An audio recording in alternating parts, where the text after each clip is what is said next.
The men gathered around the bonfire, exhausted but still hopeful that the young warrior's information was correct. They couldn't understand why they hadn't found the centipede, but something about the young warrior made them believe in him. His intelligence seemed undeniable. The patriarch remained silent for a moment, then, with a pained expression, he muttered, "My daughter Hun is considered the most exceptional talent in the history of the Tang family. Has the heavens truly abandoned her?" Just then, someone announced the return of the Grand Patriarch. The patriarch welcomed him back, and they all gathered around the bonfire. The Grand Patriarch looked at him and asked, "Did you fail to find it as well?" The patriarch nodded. "Yes," he replied. "Did you fail too?" the patriarch asked the Grand Patriarch. "Yes," came the response. Wei-Yin could probably survive for 3 months at most. He shook his head, doubting they could find the centipede in the next 10 days. The group fell silent. The patriarch finally suggested, "Perhaps we should explore the south tomorrow. We haven't found any traces in that area." The Grand Patriarch agreed. Indeed, we found nothing there. It was at that moment the patriarch's face lit up as he suddenly realized something. He laughed aloud, exclaiming how he couldn't believe he had missed such an obvious detail. He stated that they are in the right place after all. The patriarch asked if he saw something. The Grand Patriarch replied no, and just as. The patriarch said he didn't sense any trace or presence. The patriarch was confused. The Grand Patriarch explained that since there's no trace, he had a sense that it was there. He asked the patriarch if he had seen any traces in the past 3 days, and he replied no, not even an animal or droppings or territorial markings. That's when the patriarch realized. The Grand Patriarch replied that it's exactly as it is. It doesn't make sense for there not to be a single trace of an animal on the huge mountain, and the patriarch thought of the territorial animal. The Grand Patriarch suspected that they all fled or became food for the centipede. He pats the shoulder of the patriarch and assured him that the blue spot centipede is definitely there. They became certain that they could save Hun. Patriarch had a sad yet hopeful expression of a father in his face then. They felt the ground shake. They became alert. They panic as the cracks on the ground appear. The area around the bonfire had crumbled unexpectedly. It rose from the ground. They are all confused about what's going on. A limb came out from the ground. They watch as another one appears. They pointed at the creature that was coming out. They were terrified even. The Grand Patriarch was nervous. Several more limbs arose. "It's the freaking blue spot centipede. Man, it's definitely huge," the boy muttered. Back at the academy, he complained about the mess, wondering just how big the centipede really was, given all the noise. He commented on how he had told them to search for it, but now they were turning the mountain upside down. He was amazed at how a centipede could be big enough to swallow him whole, and being a poison Pokemon enthusiast, he thought he'd really like to see it. Meanwhile, back at the Rocky Mountain, things had finally calmed down. They had successfully defeated the blue spot centipede, but not without injuries. They also retrieved the core, a small, baby blue gem tucked inside a wooden box. The men were in tears, knowing that they could finally save Hun. The patriarch turned to his father, asking him to go to Sichuan first and treat the injured warriors. The Grand Patriarch looked confused. The patriarch explained, "Grudges are carved in blood, and favors are carved in stone. That's how we live. In short, we still have things to do." The Grand Patriarch's eyes widened as he realized the full scope of the situation. He admitted, "I almost made a big mistake by focusing solely on Hun." He nodded, agreeing that it would be best to welcome the young warrior as a guest and give him whatever he wanted. The patriarch then ordered the injured warriors to receive treatment in the village while he went to visit the young warrior. A thought crossed his mind. He knew the young warrior must be curious about the latest news. Cut to the boy, casually being surrounded by 3 little yellow Pokemon. The young warrior was deep in thought, a dilemma weighing on him. He had just become the unexpected father of the blue spot centipedes. There were 3 of them, and they resembled little caterpillars. "They're very cute and adorable," the boy thought, especially the way they rubbed against his face. Something about their actions reminded him of his past. The boy had been looking at the pot when he got home. He cleaned the eggs and carefully placed them on the nightstand. By morning, all of them had hatched. One of the centipedes was now happily resting on his head. The boy sensed it, but he hadn't expected them to hatch so quickly. He looked at them with a pout, trying to shake it off his shoulders. However, there was a problem. They clung to him, refusing to let go, thinking of him as their parent. A quick recap of what happened the night before. The boy had been so curious about this new type of centipede, one so large it could swallow him whole. He told himself that if he could endure this, he was truly not spicy favor. In the hideout where the blue spot centipede was found, he had been rash, searching for it and kicking an insect in frustration. His curiosity had gotten the best of him. In his haste, he lost his balance, causing his torch to fall. But he was relieved to see that the 3 eggs he had collected were all safe. He silently thanked the rain for having stopped, as he realized that had the downpour continued, he might not have been able to collect a single egg. Then he had a sudden realization it wasn't the time to be distracted. He quickly stood up, ready to return home and clean the eggs. He secured them to his waist and promised the eggs that he would give them a bath soon enough. Now, back to the present, although he couldn't yet see the living blue spot centipede. He was glad he had saved the remaining eggs. He asked the little creatures to give him some space. There was no need to feed them, as they wouldn't eat until they had molted twice, but they were a constant annoyance, clinging to him. Then, an idea struck him. If he went into the water, they would probably leave him alone. A smirk formed on his face as he decided to take a shower. The little ones didn't understand what was happening but shivered in response. A few hours later, the elder patriarch arrived at the academy. He walked toward the pavilion, knocked on the door, and called out to ask if the young warrior was inside. But there was no reply. He waited a moment, then reached for the knob. Still, no answer. He decided to enter and looked around. The room was filled with herbs, jars, and various medicines. It made him wonder if the young warrior was a medical practitioner. He realized it was rather rude to enter the room without permission, so he made up his mind to leave and come back later. Just then, a rustling sound caught his attention. It was coming from one of the pots. He turned back, opened the lid, and was surprised to find a spider inside. His eyes then moved to the drawers. He pulled one open, revealing a gecko. He checked another pot, which contained beetles. There were also eggs and dried snakes scattered around. It was beyond belief. The young warrior was raising venomous animals and their offspring. Even the Tang clan, who were well versed in venomous creatures, had only managed to extract poison from them. They had never figured out how to breed them this way. The patriarch reflected that he had thought his daughter's life had been saved through a mere stroke of luck, but now he realized that the real fortune had been his encounter with the young warrior himself. Just then, the young warrior called out, worried that the elder might have hurt his arm, since it was wrapped in bandages. The elder replied that it was no big deal. He told the young warrior that there was something important he needed to discuss. However, he was cut off mid-sentence when he sensed an ominous energy. The entrance behind the boy exploded, and slowly, a silhouette of a head emerged. As the body came into view, it looked like the silhouette of an ogre, one with a single eye and a face that was horribly burned on the left side. The elder immediately pushed the young warrior, shouting for him to run.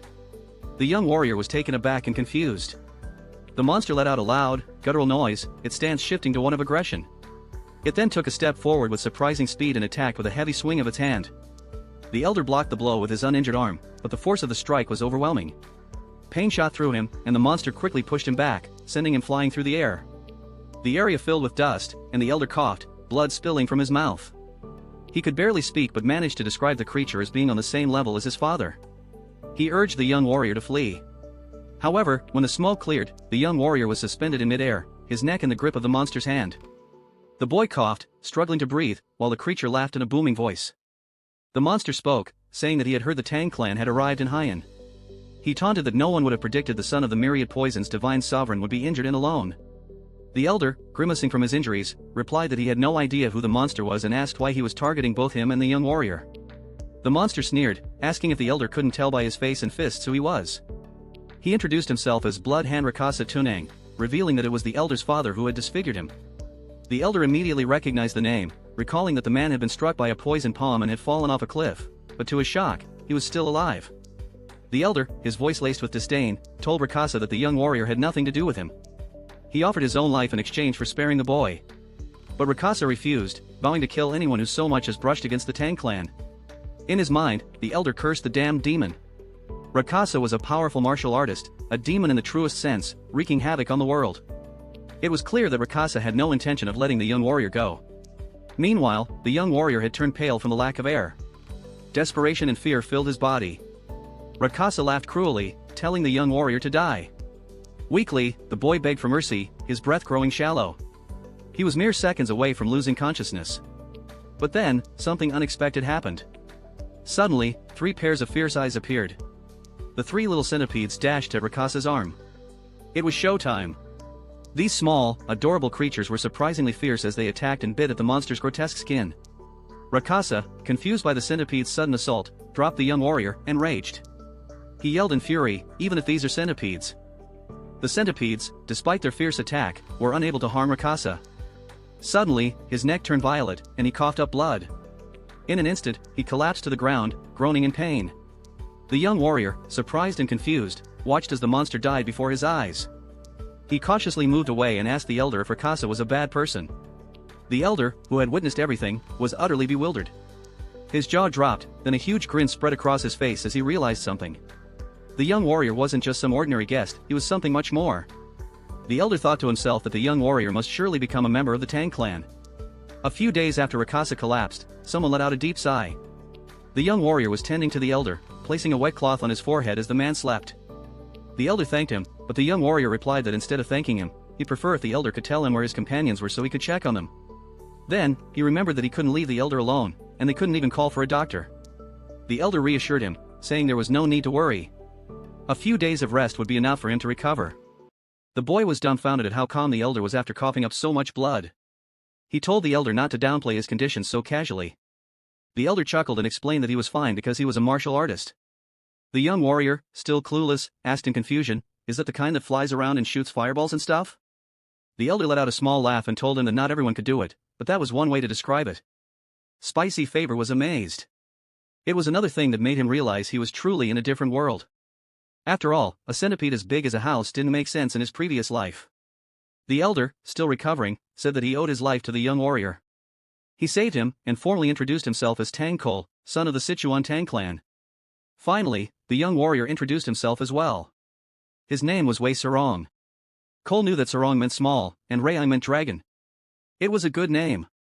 Then, Kol expressed that he had so many questions he wanted to ask Sarong. Sarong told him to go ahead. Kol asked if those were venomous centipedes on his body.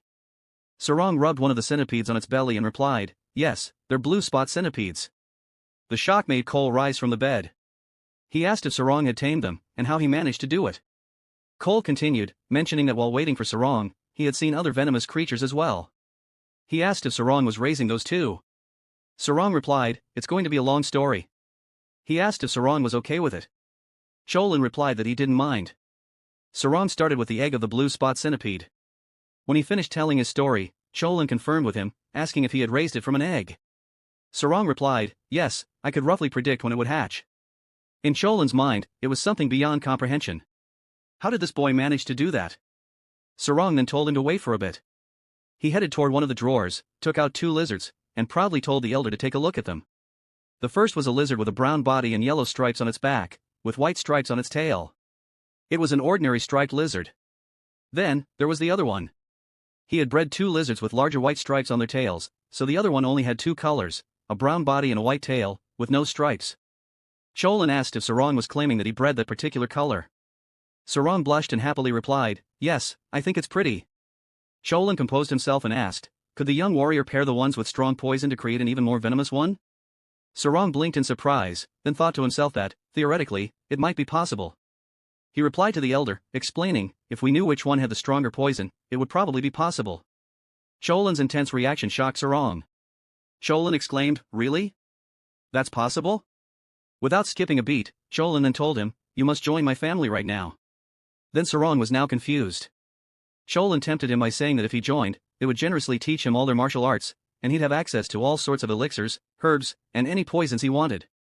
Cholin told him that someone with his abilities could even capture or raise the legendary 10 great venomous creatures of the central plains of the martial world.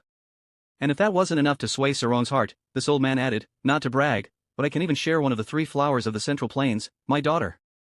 Sarong screamed, "Hold on." Sarong asked, "What did you just say?" Cholin was amused. He commented, "Even though you're young, you're still a man." He continued talking about the flowers of the central plains, but Sarong cut him off. He told Cholin to forget about the flowers and brought up the topic of the 10 great venomous creatures of the central plains. He asked, "Are they amazing like the blue spot centipede?" Cholin replied, "Of course." He explained that the blue spot centipede was impressive but ranked lower compared to the 10 great venomous creatures of the central plains. From the giant scorpion to the golden frog that shines like gold, whatever Sarong imagines, it's beyond that. Cholin smiled, realizing that he had succeeded in persuading Sarong. Sarong looked excited, his eyes sparkling. 2 days later, one Tang clan member was surprised to find that Bloodhand Raka's attack Anang had shown up. It looked like Anang had been hiding and honing his martial arts, reaching a level close to his father's. Then the men of the Tang clan realized something. If the patriarch had sent the man to his death, it could mean he had reached the realm of 10,000 poisons. They congratulated him, but the patriarch replied that he hadn't. He informed them that it was the young warrior who killed Anang. The Tang clan members' jaws dropped. One man immediately grasped the young warrior's hand, thanking him for saving the patriarch of the Sichuan Tang clan. They asked if he was an elder who had undergone rejuvenation. Sorang was confused. The elder noticed the misunderstanding and asked Sorang to show them. The Tang clan members knew what it meant, but Sorang tapped his chest and asked the men to come out. The Tang clan members watched as Sorang's clothes rustled, and 3 adorable centipedes peeked out. Everyone gasped at the sight of them. The little guys crawled out, and the Tang clan members knew immediately they were centipedes. The patriarch explained that they were blue spot centipedes, and those little creatures had taken care of Anang. They asked about the poison. It was unbelievable that he had been able to tame one. The patriarch explained that it's the reason why he decided to accept the young warrior as one of their own. But Soryung said he'd think about it a bit more. A clan member told Soryung that it's a great opportunity. The patriarch uttered that he should get up now because he has a feeling that he shouldn't be late. Soryung asked if he's still looking for something. Chilson was quiet for a moment, then he started explaining that Blood Hand Rakasa Tak Young had practiced the martial arts named the Blood Hand Poison Claw. It's a devil art for which one needs human blood and bone marrow to reach a certain stage. Sorang finds that really creepy. Cheon explained that if Anang left behind any secret scrolls or disciples, they had to deal with it to eliminate any future threats to make sure such cruel martial arts never return to the martial world. Also, if there's anyone captured, they got to help them too. The patriarch asked if the young warrior would help them with it. After all, he's familiar with the geography of Haiyan Island.